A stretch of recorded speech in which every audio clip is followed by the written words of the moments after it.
What's up guys, it's me Jeremy. So Katarina is going to be another one of the big four assassin reworks, and we finally gotten some clues as to the actual direction that Riot are finally going to take with it. We've also got some exciting news from Skara actually regarding the Katarina rework, because Skara talked a little bit on stream about how he got the chance to playtest the Katarina rework, and he mentioned how he personally loved the direction that Riot had taken with the new version of Katarina. And you know, he put a lot of focus on the fact that she was just a lot of fun to play. So although I'm not a Katarina main, if I was, I would definitely be super optimistic about this one. And it's really cool that Riot uses some pro players as a part of their playtesting team. And Skara, you know, he's a really well-known Katarina player, so he's definitely a great choice for it. And well, good enough for Skara, good enough for us. So anyway, let's jump into what we're expecting for Katarina's future rework. And as always, if you guys enjoyed the video, hit that like button, and if you don't, definitely hit that dislike, because if this video hits 5,000 ratings, I'm gonna buy myself some chicken wings. Now right now Katarina's in a little bit of a weird spot because she's actually quite frustrating to deal with in certain situations, because she can kind of just rip apart an entire team in a matter of seconds. I mean, her whole reset mechanic is entirely what she's based around though, and it does make her extremely fun to play, so Riot definitely wants to try to find a way to keep that sort of like adrenaline rush kind of feeling when playing Katarina, but without her being that unfair to play against as well. I mean, the way it's at right now, once Katarina gets that first reset, she can sometimes just turn that one kill into an entire pentakill without much time for the enemy team to react to her or to counter her at all, honestly. So this rework is a lot focused on making her gameplay a lot more fair to play against, but without making her slower or boring to play at all. You know, there's a bunch of goals for this Katarina rework, and looking at them, we can kind of figure out what the reworked kit is going to look like. So the first goal from Riot is, of course, to improve her tactical play. I mean, right now, she's just all about throwing a bouncing blade and then jumping at a target and then kind of just face rolling her abilities until they die, right? She doesn't entirely have to plan out her combos exactly, and there's not a ton that an unaware target can actually do about it either if they don't have their crowd control effect up, which honestly just is flat out unhealthy and repetitive gameplays. You know, first up, they're definitely going to widen the window of time that she actually takes to dish out a damage combo so that it, you know, gives opponents a chance to interact with her. This is pretty standard at this point, something happening to all assassins really, since she's also just going to be having to put herself in more dangerous places, more dangerous positions.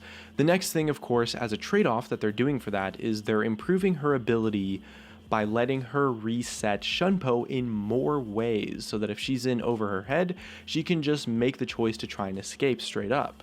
Right now, once she's in a fight, she's kind of just committed in the fight for good unless she actually gets the kill, and that really sucks in some situations, especially in lane. And Katarina's laning phase is so bad that her rework right now is almost for sure going to try to fix that a lot, and a big part of that is just letting Katarina engage and escape better with improvements to Shunpo. Now, Katarina as a champion is actually one that has quite a high skill cap overall. I mean, I think Katarina's skill cap is something that's very underappreciated by the community, but her kit has little to no decision making outside of just the strategic sense of positioning, of just waiting for your opponents to use their crowd control abilities and then actually jumping in on them. So Riot wants to give her some more active decisions to make both before, during, and after a fight, so we can definitely expect that her abilities will be tweaked quite a lot to give her a few more options of what to do once things finally start to heat up. This does mean that she will become even harder to play though, but at the same time, she'll also have a lot more outplay tools, so skilled players will hopefully be able to just show off a lot more. You can just style on some kids here and there. It's going to be awesome. So the main part of this here is probably going to be the resets. Now, Riot described Katarina as kind of like a feast or famine sort of champion right now. I mean, either she gets the first kill, just goes god mode on everyone and kills hella people, or she's kind of just totally useless because she gets crowd controlled, or she doesn't get the reset and, you know, she dies, right?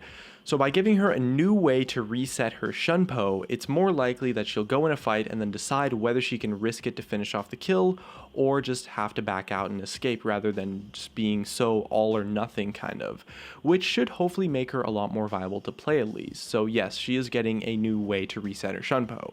Her core identity is of course resetting cooldowns, so they're definitely going to keep her current passive to enable those awesome pentakill moments, which is great news for those of you who like to watch stream highlights and all that sorts of stuff, and for those of you who like to play Katarina.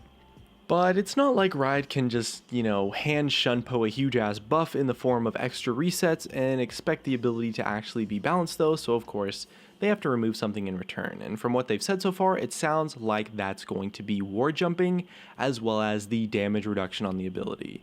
So right now, ward jumping lets Katarina jump in on fights and escape ganks, especially in lane, with not really that much of a forethought into her actual positioning. So taking it away finally means that she will actually have to strategize with her team, with her opponents, and just interact more in general before randomly thinking, hey, there's this dude over this wall, that's a free kill. Good players are going to be rewarded by getting a Shunpo reset, and the less experienced players are going to miss those opportunities, and it's a pretty interesting way to give her just a more serious learning curve overall. So with all that said, here's what you can definitely expect is going to happen with her kit based on some Rider comments as well as the post that they made yesterday and just all of the information that we know so far.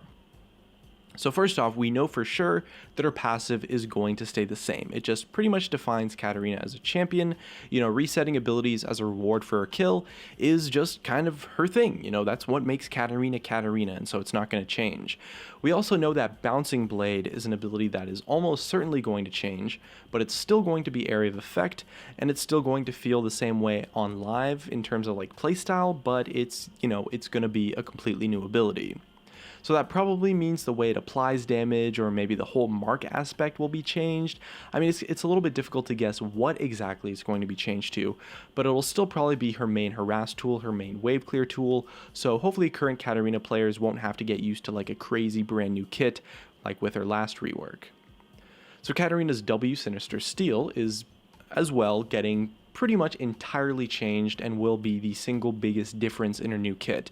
So we don't really know what's going to replace it entirely, but Riot decided to complicate things and throw us a curveball with this one, because she's actually still going to be keeping the spin mechanic sort of area of effect melee range damage with her W that it is right now, but that version is going to be placed somewhere else on her kit entirely, which is quite confusing and hard to figure out. I mean, maybe it's going to be some kind of delayed effect on Shunpo, maybe it's actually going to become part of her Q or something, but it's definitely not going to be her W, and it's a little bit difficult to predict that. She's going to be spinning even more often though from what they've said, and having a low cooldown spin is pretty difficult to beat, so this is going to be an interesting ability to look out for sure. We know for a fact her Shunpo is staying the same, but with some mechanics tweaks, so to balance it, the new reset mechanic is going to have the damage reduction removed completely and ward jumping removed as well. So I mean, but to be fair, let's be real. Who actually needs damage reduction if they can just escape a fight more reliably anyway, right? Kill or be killed, that's the assassin way, and damage reduction like that isn't always really all that fair on an assassin in the first place, so the damage reduction's definitely going out the window. Considering that they also want to fix up Katarina's laning phase, our guess, I think, is that the new Shunpo reset method, because there's a lot of talk about how there's going to be additional ways to reset Shunpo's cooldown. My thoughts on that is that it's going to involve minions. If she kills a minion with Shunpo, she gets a reset, something like that. And that's definitely going to help her get more targets to hop to now that she's losing the war jump, but it also means that when fighting in the jungle or in the lane, she might also be able to use a minion as a way to escape a fight. It's a little bit difficult to talk about the specifics for it, but it would make a lot of sense given Riot's design goals for her rework. Katarina's ultimate Death Lotus as well is also going to be remaining pretty much entirely unchanged. Riot actually does like the gameplay of her ultimate a lot. It rewards, good target selection, rewards a coordinated team, and it does have enough counterplay on it because it is a very long duration channel effect. And it's very counterable. All you really need is some crowd control, which is a very accessible thing to have. I mean, it's probably going to be slapped with some tweaks to the numbers, of course, to keep her kit fair overall and just balance it a little bit. But the style of Death Lotus is going to remain as it is, which I'm pretty glad about because it's a very iconic ability that really defines Katarina as a champion. The writers did mention that they were a little uncertain about what they planned on doing with the Grievous Wounds portion on her ultimate though, because honestly, it's a pretty underrated part of the ability, and it does kind of keep her as a counter pick in some certain situations versus some certain champions. And it's honestly kind of a weird thing for her to have, though. Like it makes sense thematically, but as a gameplay wise, it's just kind of just feels like it's just there for no reason. I would probably be happy to see it stay though, just because it makes so much sense thematically, but it's probably going to go away from her ultimate. Really though, it just depends on how Riot balances out the rest of her kit, and if she has enough going for her that an extra bonus like that is just unnecessary, or maybe just flat out overpowered. Overall though, she'll be way harder to learn, way harder to master, but she should also be a lot more fun to play, less annoying to play against, and hopefully will end up being viewed as a lot less of just like a newbie pub stomper kind of champion, and a lot more of just like an actually viable and competitive champion with her own strengths, her own weaknesses that are fair for both sides, but reward great Katarina players by quite a lot. It's pretty exciting stuff, honestly. I mean, I'm super curious to see how exactly her new Q and her new W is going to be, because it sounds like they're getting some serious changes. But that just about wraps up what we know about Katarina's future rework. I mean, she's still going to be the queen of resets we all know and love, but she'll be more mechanically complex, more satisfying to play, and hopefully less of a pain in the ass to randomly die to when she starts face rolling. Oh, and she's also going to spin a lot more too, so that's always good fun. If you guys have any cool guesses about what they might do in Katarina's new W or maybe in her new Q, definitely let us know in the comments below, and looks like that's going to be it for me. If you enjoyed the video, drop a like, subscribe if you want. Thanks for watching, and I'll see you guys next time.